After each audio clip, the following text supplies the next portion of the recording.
As teachers, though, we recognize that in order to make a positive contribution to society, we must do more than just have an environment where academic success was enough. We also wanted to establish a culture of empathy, a culture of lifting each other up, of being able to recognize our common humanity and the inherent struggle in our fellow valued citizen.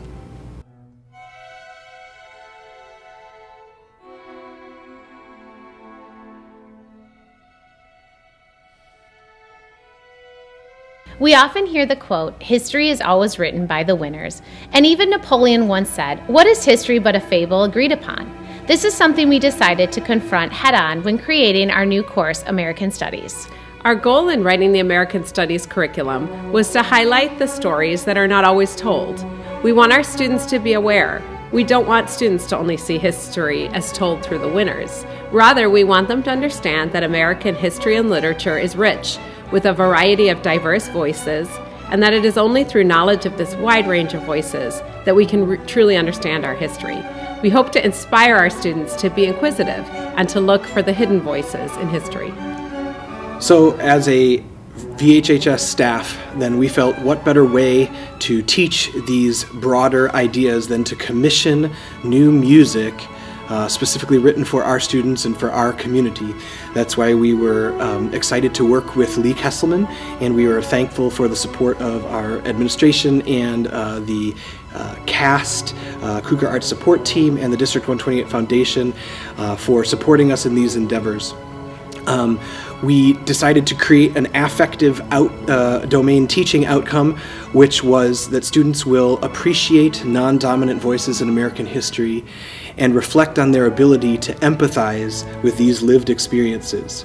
So not only are we learning the notes and the rhythms and the words for these pieces, but we are delving into this deeper domain of learning and are able to bring all of that to life through this new commission and collaboration with Mr. Kesselman.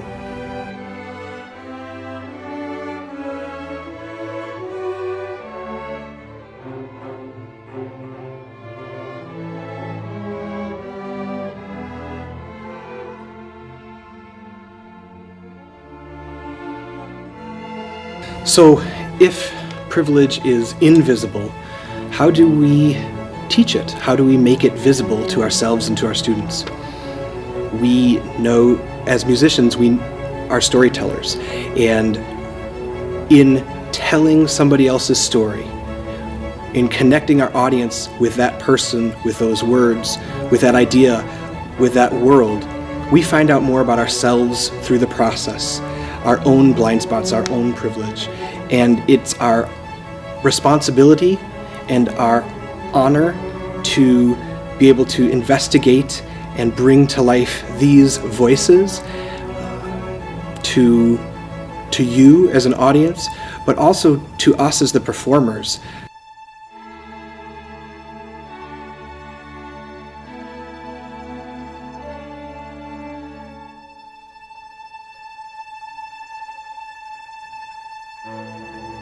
So the first part for the musician is, well, what kind of words are we going to set for vocal music, for choral music? And those words are going to represent what our themes are. It'll be the content in a way. So one of the ideas was that we would tell America's story, or maybe America's stories, through primarily underheard or underrepresented voices. What I do is once the poems are picked, I read them out loud, I write them out, I live with them for a while until some musical ideas come.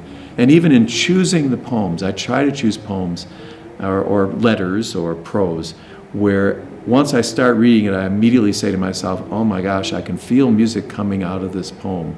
So I'm waiting for it to auto-suggest the music to me. That sounds really mystical, and maybe it is, but it comes over a period of time. Once it starts coming, I then can start to shape it and mold it into something.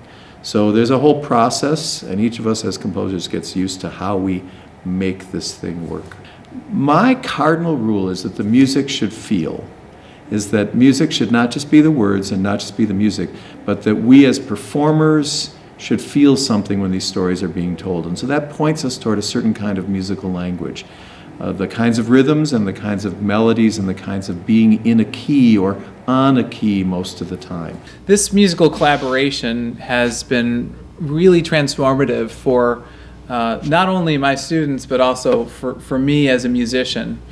When we collaborate the way that we had to collaborate to make this project possible, we had to work on communication, establishing a culture in our classroom of empathy and hard work.